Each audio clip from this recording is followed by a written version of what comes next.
Hukumnya wajib ada di Al-Quran surat At-Tahrim ayat 2. Wajib hukumnya menggugurkan janji dan sumpah. At-Tahrim ayat 2. Bahaya dari janji dan sumpah serapah yang kita lakukan ada di Al-Quran. Surat Al-Imran ayat 77. Silakan dicatat. Al-Imran ayat 77. Bagaimana cara menggugurkannya? Ada di Al-Quran. Surat Al-Ma'idah ayat 89.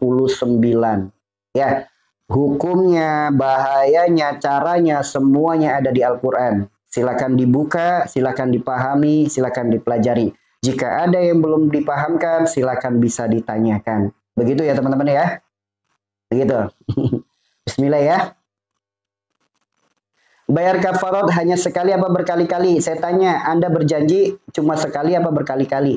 Nah, itu jawabannya.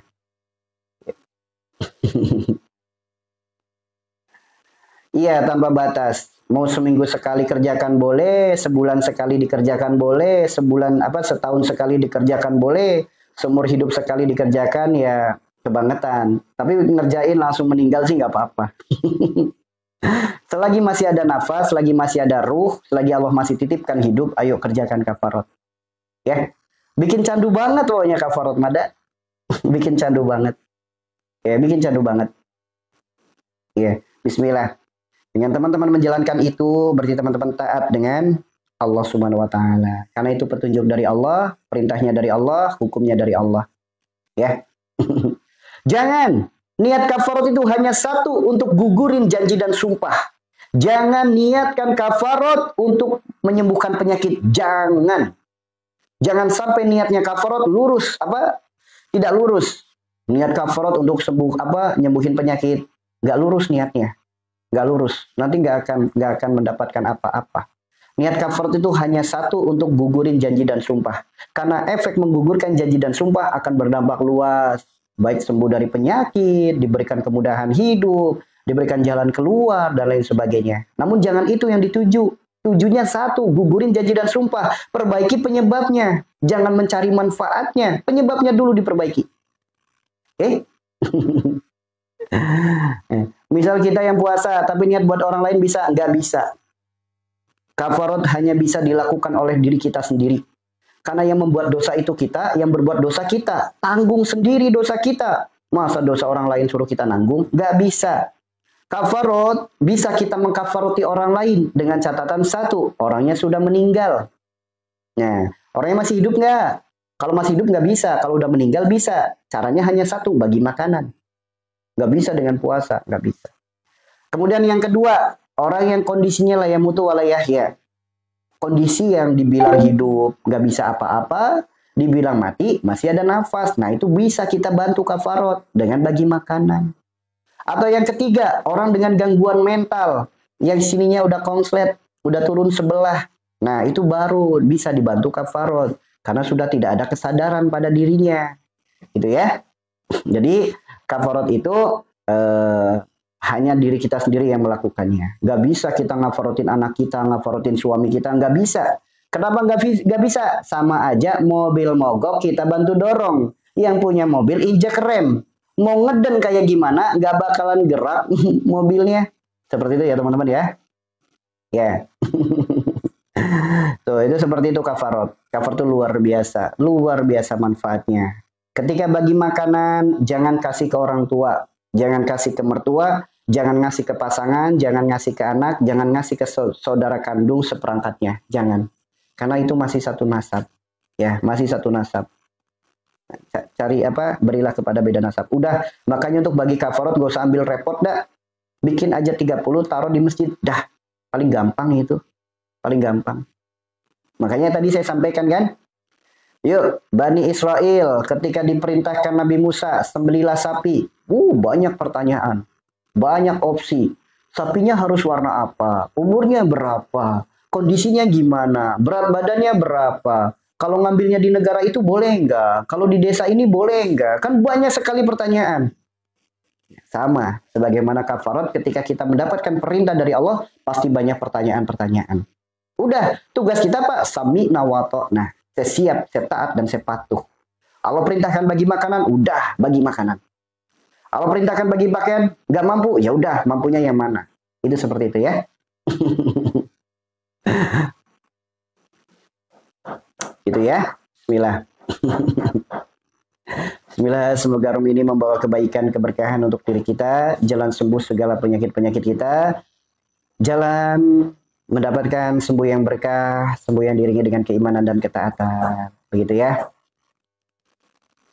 Teman-teman yang baru bergabung, nanti jumpa di live berikutnya ya untuk membahas kafarot. Soalnya dari tadi sudah dibolak-balik terus materinya. Banyak orang yang baru datang, baru mendengar, bertanya lagi materi yang sudah disampaikan. Nanti ikuti saja live-nya. Ikuti saja live-nya setiap pagi insya Allah ya. Nanti ada penjelasan-penjelasannya. Makanya bagi teman-teman yang baru bergabung, baru mendengar tentang kafarot, jangan lupa di follow dulu biar tidak ketinggalan live-live berikutnya. Ya, itu seperti itu ya. Tadi udah dijelaskan dari mulai ayatnya, dari mulai janjinya, dari mulai sumpahnya, ciri-cirinya, contohnya, perbuatannya, perilaku.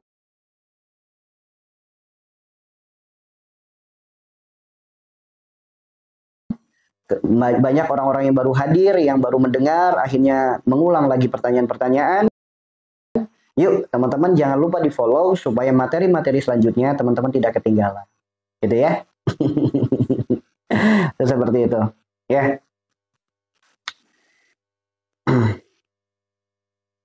Dah, apa perintah Allah itu yang dikerjakan. Nggak usah banyak banyak perumpamaan, permisalan, misal banyak pertanyaan. Udah, Allah perintahnya makanan. Udah. Gitu aja, jangan diambil repot. Boleh nggak pakai makanan mentah? Udah. Makanan.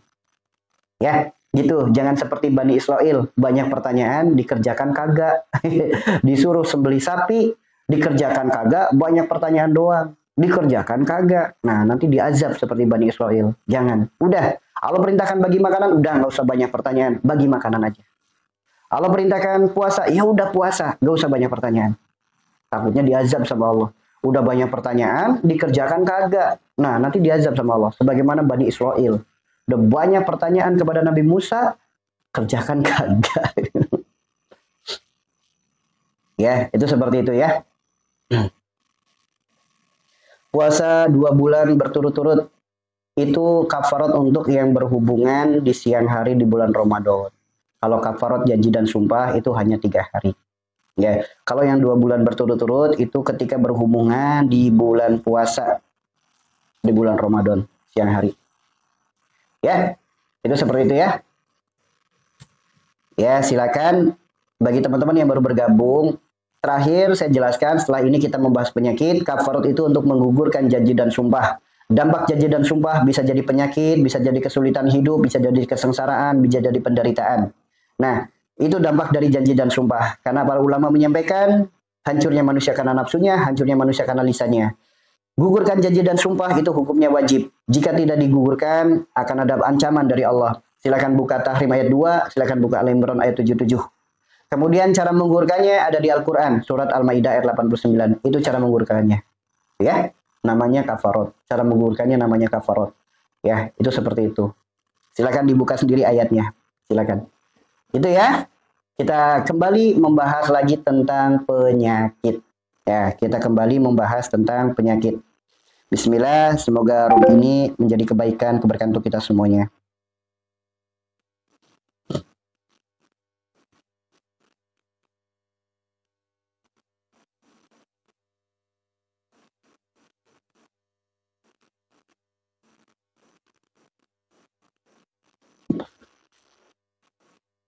Ya.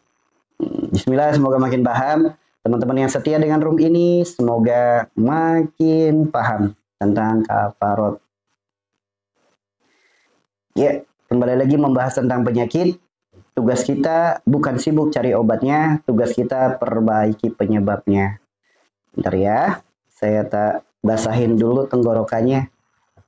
Rada kering.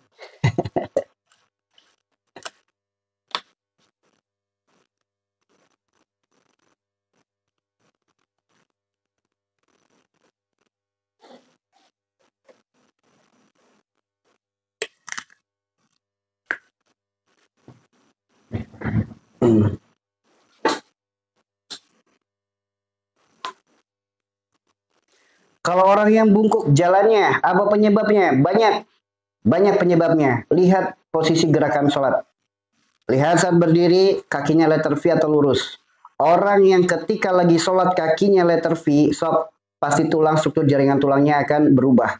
Berubahnya struktur jaringan tulang pinggul akan berubah struktur jaringan tulang pinggang, punggung, dan lain sebagainya. Makanya benar apa yang diajarkan oleh Rasulullah. Ikuti sebagaimana engkau melihat. Nah, ketika Rasulullah sholat, itu kakinya lurus. Orang yang terbiasa ketika sholat berdiri kakinya lurus, pasti jalannya tegak. Orang yang jalannya tegak, pasti struktur jaringan tulangnya akan sempurna. Namun lihat, orang ketika sholat kakinya letter V. Ya, jalannya pun akan letter V.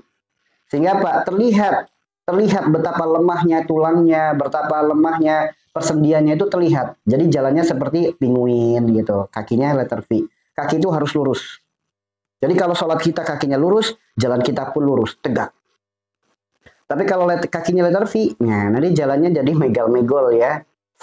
Teman-teman perhatikan kalau jalan kakinya lurus atau letter V. Kalau letter V, nanti struktur jaringan tulang pinggul akan berubah. Berubahnya ini akan berubah. Pinggang, punggung, leher akan berubah teman-teman. Nah solusinya gimana? Yuk mulai sekarang kalau sholat kakinya lurus, jangan letter V. Lurus kakinya. Karena ketika kaki lurus, nah nanti di tumit itu tulangnya kering. Teman-teman, saya perlihatkan ya. Nih, ya, maaf, di balik mata kaki, ini kan ada otot gede nih. Nah otot ini. Kalau di sini tebal, pasti banyak penyakit.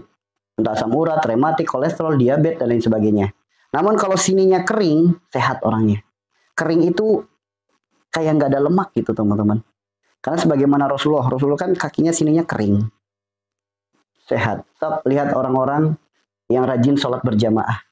Rata-rata sininya kering. Ya. Jadi ini tuh bisa dicek di belakang mata kaki nih. Otot ini nih di atasnya tumit. Nah ini kalau banyak lemaknya, banyak penyakitnya biasanya.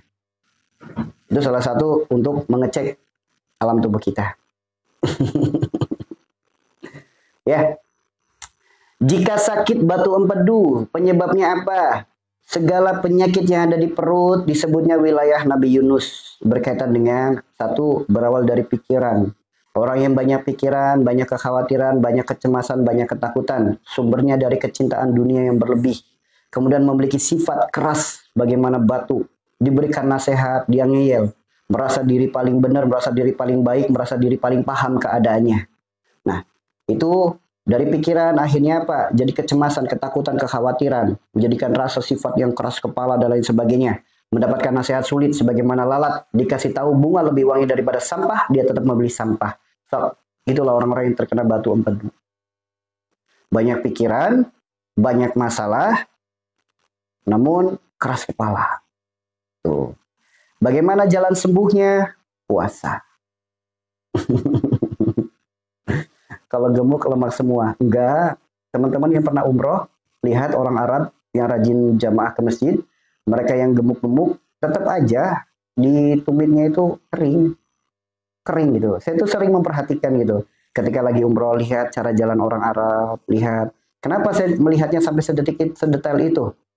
Karena Arab itu salah satu negara yang mendapatkan rekor. Satu-satunya negara yang rumah sakitnya paling sepi.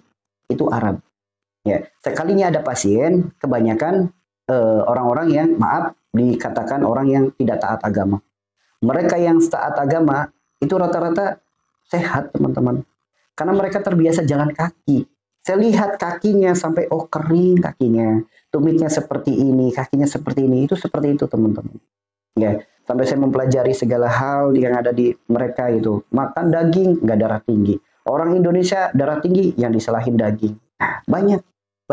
Bukan berarti itu yang jadi rujukan. Bukan. Kan Allah berfirman, Iqra, bacalah. Apapun posisi kita, dimanapun posisi kita, apapun yang kita lihat, bacalah. Agar apa? Agar jadi ilmu. Baca langitmu, baca bumimu. Baca duniamu, baca sekitarmu. Itu teman-teman. Sehingga jadi ilmu. Ya bismillah ya. Intinya gini teman-teman, semua penyakit itu ada obatnya. Sebaik-baik pengobatan ketika kita melahirkan ketaatan. Tuh. Kalau hernia, segala penyakit yang ada di wilayah itu, baik laki-laki ataupun perempuan, Nah, wilayah itu, perempuan itu kan nyeri saat head tidak lancar, kemudian ada miom, ada kista, ISK, kandung kemih turun, keputihan, bau, gatal, kanker serviks, penebalan dinding rahim, dan lain-lain. Bagi perempuan, apa laki-laki, mani encer, lemah syahwat, prostat, hernia, kemudian tidur nggak bangun-bangun, dan lain sebagainya. Segala penyakit yang ada di wilayah itu, baik laki-laki ataupun perempuan, disebutnya wilayah Nabi Lut. Wilayah Nabi Lut itu apa? Penjelasannya ada di Al-Quran, berkaitan berawal dari apa? Kecintaan berlebih. Mencintai hartanya, tahtanya, keluarganya berlebih. Ada kecintaan berlebih yang melebihi cintanya kepada Allah. Itu penyebabnya. Nah, solusinya gimana? Yuk akui kesalahannya, mohon ampun dari kecintaan berlebihnya. Mungkin kecintaan berlebih kepada harta, sehingga takut miskin, takut uangnya habis, takut hartanya berkurang, atau mungkin takut nanti nggak bisa makan dan lain sebagainya. Atau kecintaan berlebih kepada tahta, selalu merasa ingin dihargai, ingin dianggap, selalu merasa ingin disegani, orang tuh harus cinta kepada dia, misal. Atau kecintaan berlebih kepada keluarga, ketakutan, kekhawatiran, kecemasan berlebih dengan kondisi pasangan, kondisi anak, dan lain sebagainya. Itu juga bisa jadi penyebabnya. Atau kecintaan berlebih kepada yang lain. Misal contoh, punya binatang peliharaan, punya barang, itu kecintaannya berlebih. Itu juga bisa jadi penyebabnya. Bagaimana solusinya? Mohon ampun kepada Allah dari kecintaan berlebihnya. Kemudian lakukan ikhtiar. Namanya terapi duduk. Bagaimana terapinya? Silakan kembali ke beranda, cari di pencarian, tulis aja terapi duduk. Karena terapi duduk itu luar biasa sekali manfaatnya. Udah ribuan orang yang ikuti saran dan nasihatnya, perbaiki penyebabnya, lakukan ikhtiarnya, udah banyak sekali yang sembuh. Yuk saya tanya di sini ya, ada di room ini, yang punya masalah headnya udah nggak sakit lagi, yang dulunya setiap kali head harus minum obat penghilang nyeri, yang dulunya punya miom, punya kista, punya keputihan, punya kanker rahim, kanker serviks, ada lagi ISK, kandung kemih turun, ada prostat, hernia, lemah syahwat, mani encer, dan lain sebagainya. Kemudian ikuti saran dan nasihatnya, lakukan praktek terapinya, yang udah sembuh. Siapa sekarang ada yang udah sembuh? Ada yang udah sembuh? Sok di room ini, ada yang udah sembuh dengan penyakit-penyakit yang tadi disebutkan? Yang udah sembuh? Ada? Alhamdulillah hadir. Udah banyak banget yang sembuh teman-teman. Tinggal teman-teman ikuti sarannya, ikuti solusinya, perbaiki penyebabnya. Ya, perbaiki penyebabnya. Kalau sering vertigo, apa penyebabnya? Vertigo, ketika buka mata, ruangan berputar. Ketika memejamkan mata, putaran itu berkurang. Ketika membuka mata, pusingnya luar biasa. Ketika menutup mata, pusingnya berkurang. Mata adalah jendela dunia. Orang yang segala sesuatu apapun yang dipikirkan, jendela dunianya, ada orang beli ini, dia pengen. Ada orang beli itu, dia pengen. Ada orang beli ini duluan, dia iri, dan lain sebagainya. So, jendela matanya terlalu terbuka, jendela dunianya selalu terbuka. Apa yang dia lihat, segalanya opsi dunia. Segalanya dunia mulu. Ada orang, misal ada masalah dikit, dia melihat langsung. Jadi hal-hal yang tidak baik. Kemudian intinya jendela dunianya terlalu terbuka, gitu. Jendela dunia, keinginan, harapan, angan-angan perkara dunia itu sangat berlebih,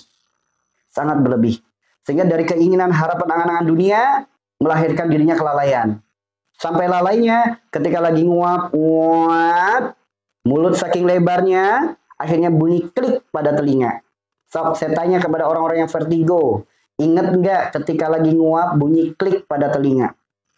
Sekarang tanya kepada dokter, dok, benar atau tidak? Salah satu penyebab vertigo disebabkan karena adanya sumbatan angin pada telinga. Silakan bertanya, silakan browsing. Ya, penyebab vertigo salah satunya adanya sumbatan angin pada telinga. Apa yang menyebabkan sumbatan angin pada telinga? Kelalaian saat nguap. Saking lalainya, dia nguap saking lebar, bunyi klik pada dalam telinga. Ya, bunyi klik pada di dalam telinga, angin terkunci, angin tersumbat. Apa yang membuat dia kelalaian? Keinginan, harapan, angan-angan dunia yang berlebih. Segala sesuatu itu jendela dunia semua yang terlihat. Orang tuh yang dilihat pokoknya jendela dunianya semuanya. Tuh, itu seperti itu. Itu penyebabnya. Bagaimana solusi jalan sembuhnya untuk penyakit vertigo? Satu, mohon ampun kepada Allah dari dosa-dosa pandangan kita. Pandangan yang melahirkan hasad, hasud, iri, dengki. Yuk mohon ampun kepada Allah dari dosa-dosa pandangan. Ya, dosa-dosa jendela dunia mohon ampun kepada Allah. Setelah mohon ampun kepada Allah, perbaiki, jangan diikuti, jangan diulangi lagi. Lalu lakukan ikhtiar. Rasulullah bersabda, semua penyakit ada obatnya dan sebaik-baik pengobatan adalah hijamah. Maka lakukanlah hijamah. Di mana itu hijamah? Berbekam. Bekam 2 titik di leher, agak mendekat ke telinga. Bisa juga dibekam di puncak kepala, bisa juga berbekam di titik kahil. Titik kahil itu Rasulullah bersabda 72 penyakit sembuh. Kemudian titik umum mugis, puncak kepala, lurusannya adalah telinga. Dibekam di sini 100 penyakit sembuh. Yuk, solusinya sudah dijelaskan dalam agama kita. Hadisnya jelas, perintahnya jelas. Tinggal teman-teman mau menjalankan atau tidak perintah agama. Sesederhana itu. Bahkan ada hal paling sederhana sekali. Nih, ada hal paling sederhana sekali untuk menyembuhkan penyakit vertigo salah satunya ya. Sederhana sekali. Bagaimana jalan sembuhnya? Ikuti apa yang diajarkan oleh Rasulullah. Apa nasihat Rasulullah? Ketika nguap, tutup mulut. Kenapa nguap tutup mulut? Angin akan keluar dari hidung. Segala penyakit sinus, polip, flu, resdung, dan lain sebagainya. Sok, pasti keluar anginnya tidak sedap. Ketika lagi nguap, mulut ditutup, air mata keluar. Pegang air matanya, dia akan kasar, seperti berpasir. Minus, plus, silinders, glukoma, katarak, dan lain sebagainya. Insya Allah sering berjalannya waktu akan ada perubahan. Ketika lagi nguap, mulutnya ditutup. Angin akan keluar dari telinga. Sehingga apa? Sumbatan-sumbatan angin pada telinga keluar. Yang tadinya telinga berdenging, pendengaran berkurang, kotoran keras, kemudian vertigo dan lain sebagainya. Insya Allah seiring berjalannya waktu sembuh. Makanya kalau lagi nguap, ikuti nasihat dari Rasulullah. Mulut jangan dibuka sebagaimana buaya darat. Sampai lalai, bunyi klik pada telinga. Sok, penyakit akan datang. Karena disebutkan setan akan masuk. Makanya kalau nguap, mingkem, tutup mulutnya. Biarkan angin keluar lewat mata, lewat hidung, air mata keluar, telinga dari hidung juga keluar. Angin dari telinga juga keluar, itu maksudnya. Ya, seperti itu ya teman-teman ya. Itulah jalan sembuhnya.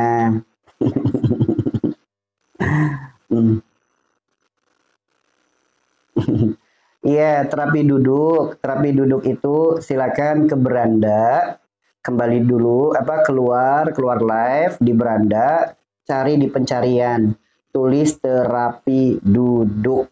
Nah, nanti di situ ada VT-nya. Karena sekarang saya sedang tidak bisa mempraktekkan terapi duduk. Karena terapi duduk itu harus dilakukan di lantai. Ya, harus dilakukan di lantai. Silakan, ada penjelasannya kok. Di VT-VT ada penjelasannya. Kalau enggak, buka aja di profil saya. Nanti ada terapi duduk. Saya pakai baju warna ini. Nah, itu ada terapi duduk. Iya kalau nggak salah. Tuh, itu pakai terapi duduk. Karena terapi duduk itu manfaatnya luar biasa sekali. Luar biasa sekali. Iya, intinya gini teman-teman. Semua penyakit kita disebabkan karena dosa-dosa kita. Karena Rasulullah bersabda, tidaklah Allah titipkan penyakit, melainkan Allah gugurkan dosa. Gerbangnya dosa adalah sifat perilaku perbuatan. Kalau pengen sembuh, akui kesalahan, perbaiki sifatnya, perbaiki perilakunya, perbaiki perbuatannya, pasti sembuh penyakitnya. Pasti teman-teman. Ya, kenapa? Karena adanya sakit itu teguran. Adanya teguran karena kita punya kesalahan. Kalau kesalahannya nggak diperbaiki, gimana tegurannya akan berakhir? Sesederhana itu pola pikirnya teman-teman. Ya, makanya perbaiki penyebabnya. Apapun penyakitnya, perbaiki penyebabnya. Allah bukan sedang nyuruh kita cari obat. Allah bukan sedang nyuruh kita ikhtiar ke sana kemari. Pesan di balik penyakit, karena saking cinta dan sayangnya Allah kepada kita, Allah berpesan kepada kita untuk taubat. Sebagaimana firman-Nya, ya ayyuhalladzina amanu tubu ilallahi taubatan nasuha. Itu teman-teman. Allah nyuruh kita taubat kok, bukan nyuruh kita cari obat. Makanya taubat. Ya. Kalau pundak sama kaki sering kram, bagaimana? Bentar, saya tak basahin dulu.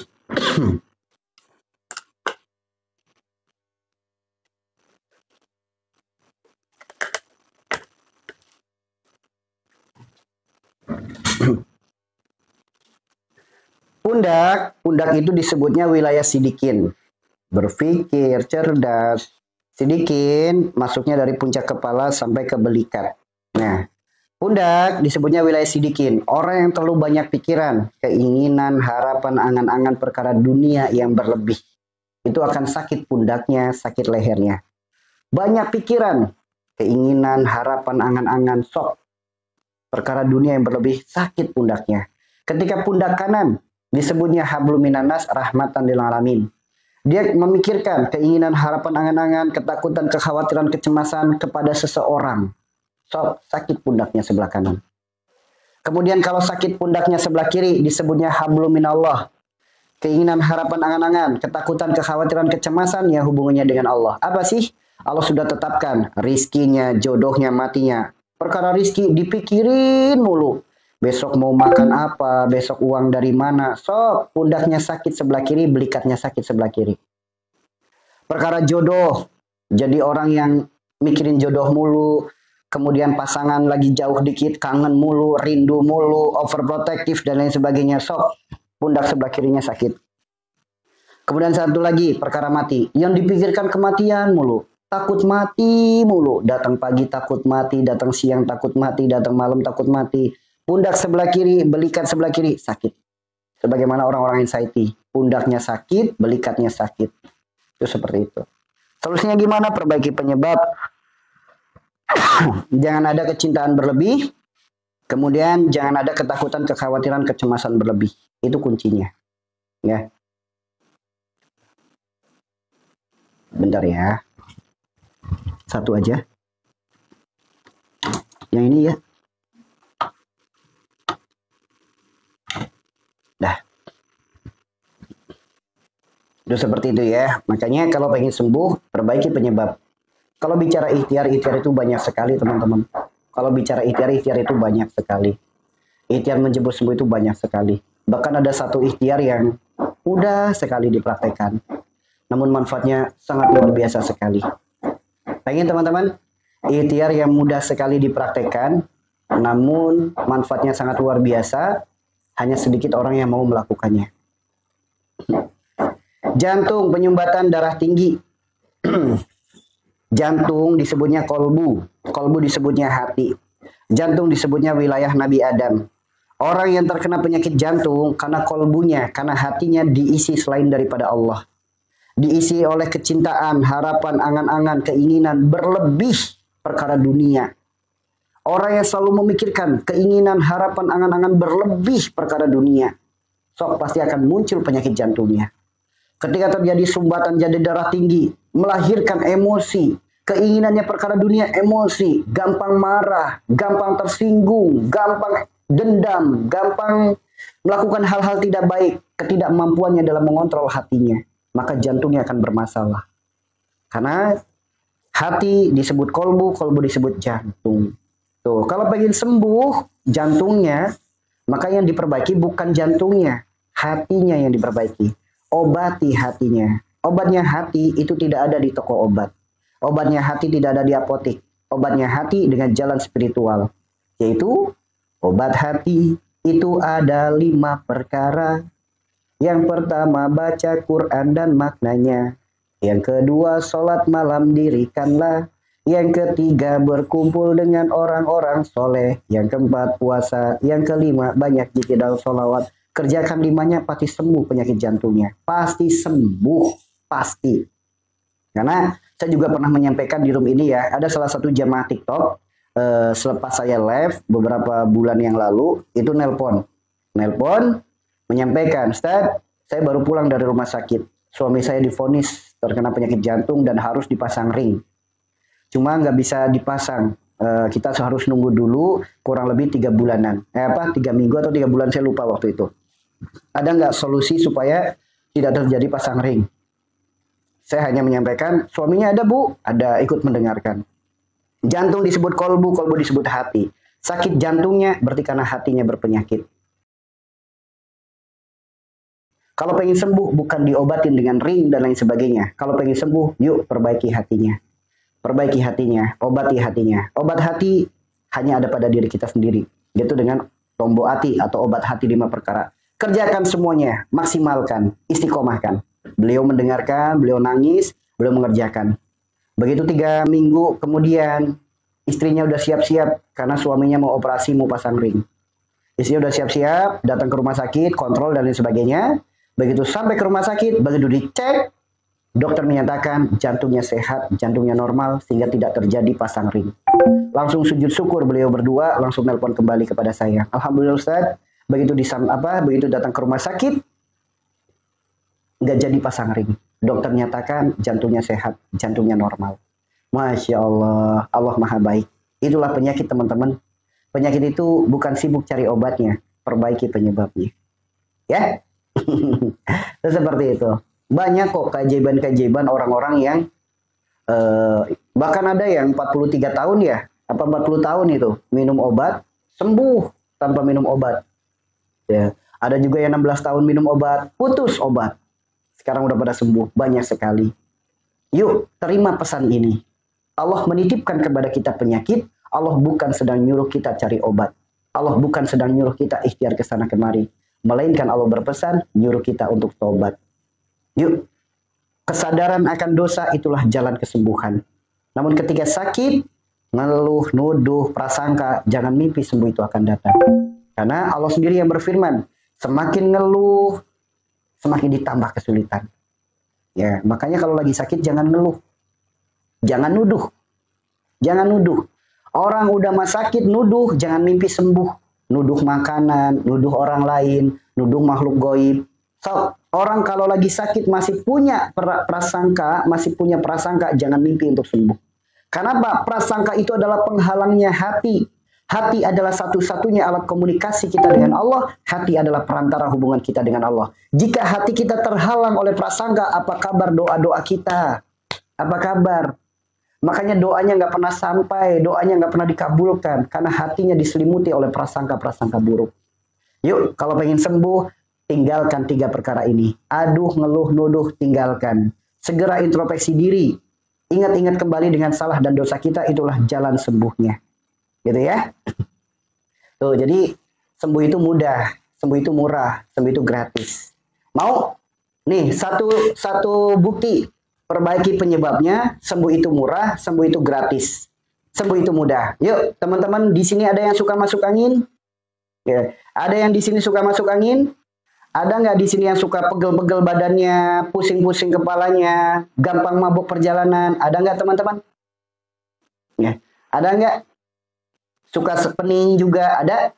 Ada. Yuk, buktikan sembuh itu mudah, sembuh itu murah, sembuh itu gratis. Buktikan, perbaiki penyebabnya, bukan sibuk cari obatnya.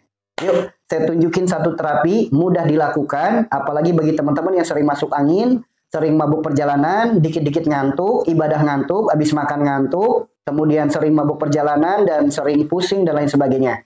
Terapi ini bisa jadi jalan ikhtiarnya. Ya, semua jenis pusing, insya Allah. Kecuali pusing mikir cicilan. Nah, itu nggak sembuh kalau dengan cara ini. Yuk, praktekin bersama-sama. Pegang pundaknya, teman-teman. Pegang pundaknya seperti ini. Yuk, pegang pundaknya seperti ini. Bebas, tangan kanan, tangan kiri, bebas. Pegang pundaknya seperti ini. Udah? Sekarang ikuti arahannya ya. Pejamkan matanya. Tarik nafas perlahan dari hidung. Hembuskan lewat mulut. Dalam hati ucapkan Allah. Tarik nafas lagi dari hidung. Hembuskan lewat mulut. Dalam hati ucapkan Allah. Sekarang ikuti doanya. Bismillahirrahmanirrahim. Ya Allah, hamba memohon kepadamu, sempurnakanlah seluruh jiwa yang mengharap doa kepada hamba. Inna lillahi wa inna ilaihi rajiun. Teman-teman tarik nafas yang panjang, sedap dari hidung. Tahan nafasnya, baca Al-Fatihah 1 kali, mulut tetap diam. Baca Al-Fatihah dalam hati. Selesai Al-Fatihah, hembuskan nafasnya perlahan lewat mulut, lalu buka matanya. Buka, Dah? Lihat videonya, lihat, pijat, pencet, pundaknya, tarik. Pencet, pijat, tarik. Seperti ini ya. Kemudian pundak sebelahnya. Pencet, pijat, tarik. Dah? Yang suka pusing-pusing, kepala pening, yuk teguk leher, pencet, tarik. Kemudian satu cara unik, lipat daun telinga. Lipat daun telinga. Jangan kaget kalau gatal dan sakit. Yuk lipat daun telinga. Sekarang cubit-cubit punggung tangan. Cubit itu dipencet, diputer. Pencet, puter. Itu dicubit. Enak. Jangan kaget kalau merinding. Pergelangan tangan sampai ke lengan. Cubit. Begitupun tangan sebelahnya. Tangan sebelahnya. Pergelangan sampai ke lengan. Dah? Sekarang teman-teman lihat. Maaf ya. Pergelangan kaki. Pergelangan kaki cubit bagian depan. Cubit. Enak. Beres. Perih. Cubit pula bagian dalam. Cubit bagian dalam. Cubit bagian luarnya. Cubit juga. Dah? Lakukan di kaki sebelahnya. Kaki satunya praktekkan juga. Dah? Depan, dalam, luar. Dah? Sekarang dalam hitungan 1, 2, 3. Siapa yang langsung sendawa? Badan langsung segar, keluar keringat hangat, angin. Lingkungan online apa? Teman-teman, badan langsung segar, keluar keringat hangat, langsung sendawa, angin langsung minggat, ngantuk langsung hilang. Ada nggak? Pusing langsung enteng. Stop. Ada nggak teman-teman? Siapa yang langsung sendawa? Keluar keringat, langsung sendawa, badan langsung hangat. Sok teman-teman. Langsung enteng keluar keringat. Logika, gerakan sangat mudah tanpa memerlukan tenaga yang banyak, namun badan langsung berkeringat. Bahkan keringatnya segar. Ya, dahsyat nggak teman-teman? Dahsyat.